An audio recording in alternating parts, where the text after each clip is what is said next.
Hello दोस्तों, आप सभी का बालाजी हिंदी की दुनिया में स्वागत है। मैं अमृता बर्नवाल, आपकी हिंदी एजुकेटर। हिंदी व्याकरण आज ये तीसरी क्लास है वर्ण विचार पर। जैसा कि हम पहले 2 क्लास वर्ण विचार पर पढ़ चुके हैं। दूसरी क्लास का सबसे पहले हम रिवीजन करेंगे, उसके बाद तीसरी क्लास शुरू करेंगे। तो दूसरी क्लास का रिवीजन। आजकल अंग्रेजी के प्रभाव से अ ध्वनि का भी हिंदी में प्रयोग अधिकतर होने लगा है। यह हिंदी के आ और ओ के बीच की ध्वनि है, अतः यह स्वर ध्वनि है। अंग्रेजी का जो आ वर्ड है वो भी स्वर ध्वनि है, जिसका प्रयोग अंग्रेजी शब्दों में होता है, जैसे ऑफिस, कॉलेज, कॉफ़ी आदि। सभी व्यंजन वर्णों के लिपि चिन्हों में अ स्वर रहता है, जैसे का में क आधा है और आ के योग से ये पूरा हुआ। वर्ण के भेद। वर्ण 2 प्रकार के होते हैं, स्वर और व्यंजन। जैसा कि हम सभी ये चीज़ जानते हैं। संस्कृत व्याकरण में स्वरों को अच तथा व्यंजनों को हल कहा जाता है। स्वरों के भेद। स्वरों के उच्चारण समय, उच्चारण स्थान, ओष्ठाकृति तथा मुखाकृति आदि के आधार पर निम्नांकित भेद हो सकते हैं। उच्चारण समय। उच्चारण समय की दृष्टि से स्वरों के 3 भेद होते हैं, ह्रस्व स्वर, दीर्घ स्वर और प्लुत स्वर। उच्चारण समय की दृष्टि से स्वर के कितने भेद होते हैं? 3। ये पॉइंट आप सभी लोग अपनी अपनी कॉपी में नोट कीजिए। ह्रस्व स्वर, दीर्घ स्वर और प्लुत स्वर। ह्रस्व स्वर। ह्रस्व स्वर को मूल स्वर भी कहते हैं। इनकी संख्या 4 है। अभी ये जल्दी ही जो यूपी टीजीटी का एग्ज़ाम हुआ है 2026 में, उसमें ये पूछा गया है मूल स्वर।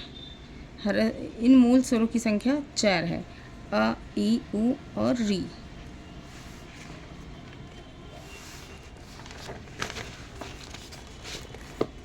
दीर्घ स्वर। दीर्घ स्वर को द्विमात्रिक तथा गुरु स्वर भी कहते हैं। इनकी संख्या 7 है। ये स्वर हैं आ, ई, उ, ए, ऐ, ओ, औ। प्लुत स्वर। जिस स्वर के उच्चारण में ह्रस्व स्वर से 3 गुना समय अधिक लगे, उसे प्लुत स्वर कहते हैं। अर्थात प्लुत स्वर किसे कहते हैं? जिसमें ह्रस्व स्वर के उच्चारण से 3 गुना समय ज़्यादा लगे। इसका कोई चिन्ह नहीं होता है। इसके लिए हिंदी का 3 का अंक लगाया जाता है, जैसे ओम। हिंदी में प्लुत स्वर का प्रयोग नहीं होता है। ध्यान देने की बात है कि अब हिंदी में प्लुत स्वर का प्रयोग नहीं होता। ओष्ठाकृति के आधार पर स्वरों के भेद। स्वरों को होठों की आकृति के आधार पर भी 2 वर्गों में बांटा गया है। पहला है आवृत्ताकार, दूसरा है वृत्ताकार। आवृत्ताकार। जिन स्वरों के उच्चारण में होठ वृत्ताकार ना होकर फैले रहते हैं, उन्हें आवृत्ताकार या अवर्तुलाकार स्वर भी कहते हैं, जैसे आ, ई, ए, ऐ। वृत्ताकार। जिन स्वरों के उच्चारण में होठ वृत्ताकार होते हैं, उन्हें वृत्ताकार या वर्तुलाकार स्वर कहते हैं, जैसे उ, ओ, औ, आ। अब हम तीसरी क्लास शुरू करते हैं।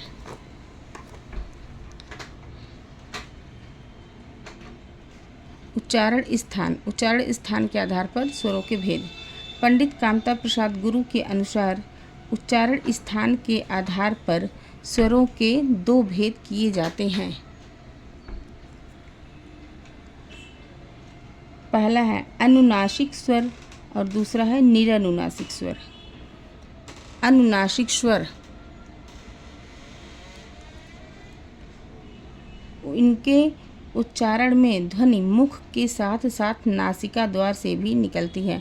अर्थात जब हम बोलते हैं तो जो आवाज़ हमारी है वो मुंह से निकलने के साथ साथ नाक से भी निकलती है। यही अनुनासिक वर्णों की पहचान है। अनुनासिक स्वर को सानुनासिक स्वर भी कहते हैं। सानुनासिक, सानुनासिक का अर्थ है नासिका के साथ निकलने वाली ध्वनि, जैसे कहीं, आँखें, मैं आदि। निरनुनासिक स्वर, वे स्वर जिनका उच्चारण करते समय ध्वनि केवल मुख से बाहर निकलती है, अर्थात जब हम उच्चारण करते हैं निरनुनासिक स्वरों का, तो जो आवाज़ है वो खाली हमारे मुंह से बाहर आती है, नाक से नहीं आती है। और जब नाक से ध्वनि बाहर नहीं आती है तो उसे ही हम निरनुनासिक स्वर कहते हैं। इन्हें मौखिक स्वर भी कहा जाता है। ध्यान देने की वाली यहाँ पॉइंट है कि निरनुनासिक स्वर को मौखिक स्वर भी कहते हैं। ये पॉइंट आप सभी लोग नोट करिए। अनुनासिक और निरनुनासिक स्वर को निम्नांकित तालिका द्वारा समझा जा सकता है। आइए अब इस तालिका से हम अनुनासिक और निरनुनासिक को अच्छी तरह समझते हैं। अनुनासिक अ सवार, निरनुनासिक आ सवार। इस संवार का अर्थ, जहाँ ऊपर चंद्र बिंदु लगा, इस संवार का अर्थ है सजाना, संवारना। और जो निरनुनासिक सवार है, इस सवार का अर्थ है सवारी करना। बाट, बाट का अर्थ है तोलने, जो तराजू पर तोलने वाला बटखरा होता है वो बाट। और ये निरनुनासिक बाट का अर्थ है राह, रास्ता। ई कहीं, ई कहीं। यहाँ जो अनुनासिक में कहीं है वो कहीं स्थानवाचक शब्द है, और जो निरनुनासिक में कही है वो उसका अर्थ है कहना, जैसे अपनी बात को कहना। अनुनासिक में उंगली, निरनुनासिक उगली। उगली का अर्थ है उगलना, उल्टी करना या निकालना। अब आते हैं नंबर 4, जिह्वा की स्थिति के आधार पर स्वरों के भेद। ये स्वरों का चौथा भेद है, जिह्वा की स्थिति के आधार पर। जिह्वा की स्थिति के आधार पर स्वरों के 3 भेद होते हैं। पहला अग्रस्वर ई ए, मध्य स्वर अ, और पश्च स्वर उ ओ औ आ। इसको अगर हम एक ट्रिक से समझें तो इस तरह से समझ सकते हैं कि जो छोटा आ है, जिसमें 3 जैसी आकृति है, ये मध्य स्वर है। बाकी जिसमें 3 जैसी आकृति है वो सभी पश्च स्वर हैं, और जिसमें 3 जैसी आकृति नहीं है वो अग्रस्वर है, जैसे ई ए। आगे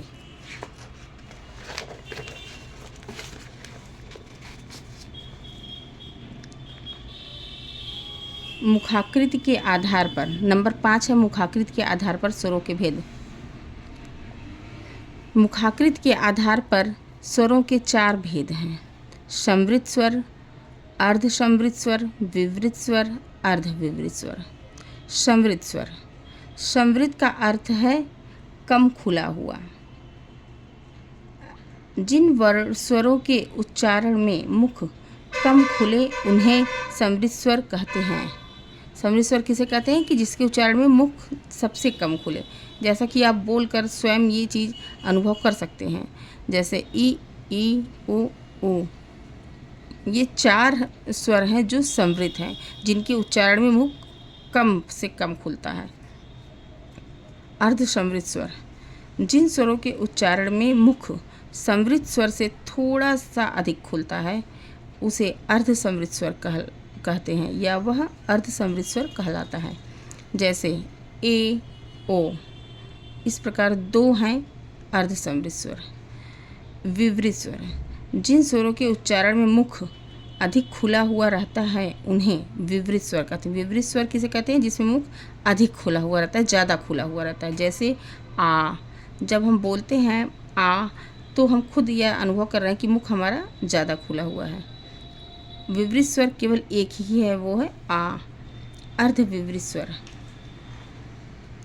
विवृत स्वर से थोड़ा कम और अर्ध समृद्ध स्वर से थोड़ा अधिक मुख खुलने पर जिन स्वरों का उच्चारण होता है उन्हें अर्धविवरित स्वर कहते हैं, जैसे आ, ऐ, औ।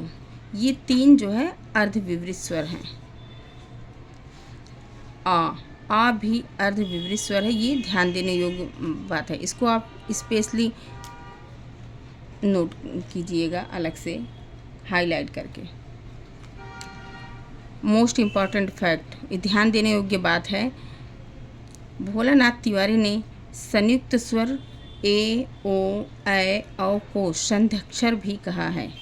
इस पॉइंट को आप सभी प्लीज़ नोट करिए अपनी अपनी कॉपी में, ये बहुत ही इम्पॉर्टेंट फैक्ट है। नंबर 2, पंडित कामता प्रसाद गुरु ने उच्चारण के कालमान अर्थात समय के अनुसार स्वरों के 2 भेद लघु और गुरु किए हैं। लघु का अर्थ है छोटा, गुरु का अर्थ है बड़ा। तो आज ये हिंदी व्याकरण वर्ड विचार पर ये तीसरी क्लास थी। ये क्लास मेरी आप सबको कैसी लगी प्लीज़ कमेंट करके ज़रूर से मुझे बताइएगा, और मेरी वीडियो अच्छी लगे तो लाइक, शेयर और सब्सक्राइब ज़रूर से कीजिएगा। इसी के साथ मिलते हैं वर्ड विचार के नेक्स्ट क्लास में, तब तक के लिए धन्यवाद।